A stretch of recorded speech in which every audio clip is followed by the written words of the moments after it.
네, 안녕하십니까. 안녕하십니까. 예, 이번 시간에는 제가 필답형을 어떻게 강의할 것인가 또는 어떻게 대처해야 되느냐, 어떻게 공부하시는 게 좋은 점수를 얻을 수 있는지에 대해서 말씀드리고자 합니다.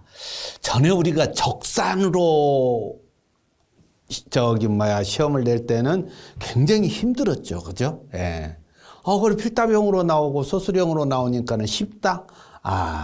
글쎄요. 그렇지만은 않은 것 같아요. 범위가 좀 넓어요. 예, 그렇기 때문에, 이 공부하는 것도 좀 바뀌어야 돼요. 예. 전에는 주기장창 그냥 적산에서 토양 구하고, 춥고 구하고 막 이런 거였잖아요. 예. 이걸 모르신다고요?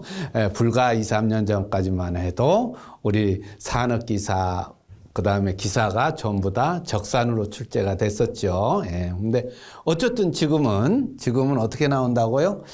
일반적으로 제도를 한 60점 정도 주고 설계를 그 다음에 가서 필답형으로 40점을 주겠다. 이렇게 얘기가 됐어요. 그래서 이제 문제풀이 안 나오는 거 아니에요. 적산 안 나오는 거 아니에요. 한 문제나 두 문제. 예. 그런데 이것은 좀 우리가 점수 받기가 조금 힘들 수도 있다는 거죠. 예. 문제풀이 적산 정도 나온다 하면은 전에처럼 어떻게 해야 돼요? 푸는 식하고, 그러니까 공식부터 생각해가지고, 공식부터 해서 푸는 과정을 그대로 제시해줘야 되고, 답을 별도로 답 쓰는 란에다가 숫자를 적어주는 걸로 돼 있었잖아요. 한 문제에서 두 문제 정도로 출제된다고 그렇게 보시면 될 것 같아요. 그럼 나머지 10문제나 12문제 출제되는 데에서 10문제 또는 8문제가 어떻게 한다? 필답형이 있죠. 여기에는 키워드가 있죠. 예.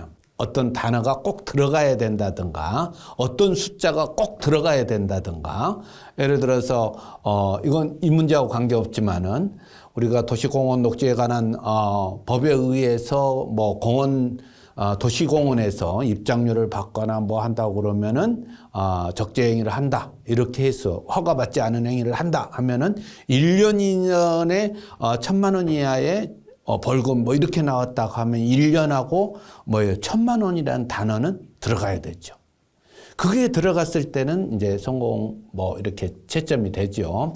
근데 대부분 지금 우리는 만일에 적산 한 문제나 두 문제를 뺀다고 했을 때 10문제 또는 8문제가 출제되는데 여기에서 잘못했어요. 3점 또는 5점짜리 이렇게 표시가 될 거예요. 예. 대부분 이렇게 이제 적산 쪽은 5점짜리가 많이 출제될 걸로 예상이 되고요. 단답식이나 이런 것은 3점짜리 정도로 보이지 않을까. 3, 4점짜리로 이렇게 해서 한다 하면은 여러 개를 쓰라고 그러면은 4점까지 배당할 것이고 그렇지 않으면 3점 배당하겠죠. 그렇다고 하면은 우리가 이제 목표를 20점을 맞아야 되겠다. 예, 그럼 최소한 6개를 맞춰야 된다는 결론이 나왔어요. 그죠? 예, 그러니까, 40점 만점에 20점을 맞아야 되겠다. 또는 25점을 맞춰야 되겠다. 나는 15점 정도면은 이쪽 설계에서 40점, 50점을 맞을 수 있다. 이렇게 계산이 나오는 거죠. 그죠? 예. 그때 이제, 우리가 공부의 빈도나 시간을 얘기해야 되는데, 이거 하루아침에 되는 것은 아니에요. 예, 하루아침에. 설계는 실질적으로 계속 그려보면은 계속 늘어가지만은 이 필답형은 범위가 넓다는 것을 굉장히 광범위하다는 것을 꼭 기억하시고 아주 기본적인 것. 특히 산업기사 준비하시는 분들은 어떻게 한다? 간단하게, 간단한 단어 몇 단어를 외우시는 걸로, 표현할 수 있는 걸로 하시고, 기사 준비하신 분은 조금 더 나가게, 막 그냥 논술 아니에요. 특히 소술적인 것이 키워드만 들어가면 되지, 이것을 그냥 장난하게 쓰란 얘기 아니에요. 그러니까는, 두 분야의 그 학습하시는 내용이 조금씩 다를 수 있지만은, 어쨌든 간단하고, 조금은 길게 쓰지만 한 문장으로 압축시킬 수 있는 범위 내에서 연습하시는 게 제일 좋다. 이렇게 보시면 되겠어요. 근데 이미 우리가 이론적으로서 지금 그 이론 공부하는 과정에서 어느 정도 알고 있는 상식 또는 실 업무에서 알고 있는 상식, 이 범위에서 반 정도는 출제될 걸로 예상되기 때문에 우리가 5문제 정도는 쉽게 답안을 작성하지 않을까 이렇게 생각이 들거든요. 근데 공부 않고 5문제 그냥 내가 적을 수 있다 이것은 아니에요. 그러니까 우리 제도하다가 설계하다가 눈 아프고 그러면은 어떻게 해요? 필답형 보시고, 그 다음에 강의 연속해서 들으시고, 반복해서 들으시고, 출근할 때 들으시고, 퇴근할 때 들으시고. 아니, 이건 설계 같은 경우는, 이렇게, 그런 시간에 우리가, 들어봐야 큰 효과가 없잖아요. 그래서 반복해서 연습하신다 하면은 글쎄 점수를 제 생각에는 한 25점 정도 놓고 도전하시는 게 어떻겠느냐, 이렇게. 제도에서 40점을 확보할 수 있다, 이렇게 생각했을 때. 그래도 전에 보다는 엄청 더 쉬워졌다. 저는 그렇게 생각하거든요. 그래서 참조하시고.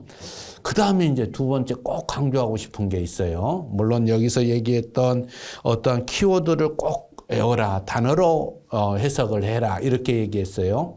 만일에 수간주사를 놓는다고 하면은 링거령 하면은 링거 같은 형태에서 이런 것도 있구나. 어떤 압력에 의해서 넣는 것도 있구나. 이렇게 해서 단어를 외우셔야지.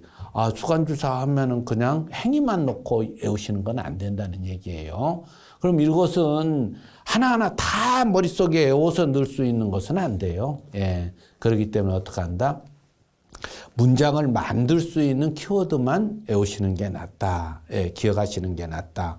그리고 혹시 이제 단어가 기억 안 난다 할지라도 점수를 얻을 수 있는 방법을 어떻게 해야 된다?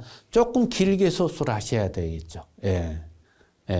저는 어떤 시험 볼 때 하나의 단어를 1시간 반 동안, 그러니까 시험 시작에서부터 끝날 시작까지 어떻게 기억을 못한 적이 있어요.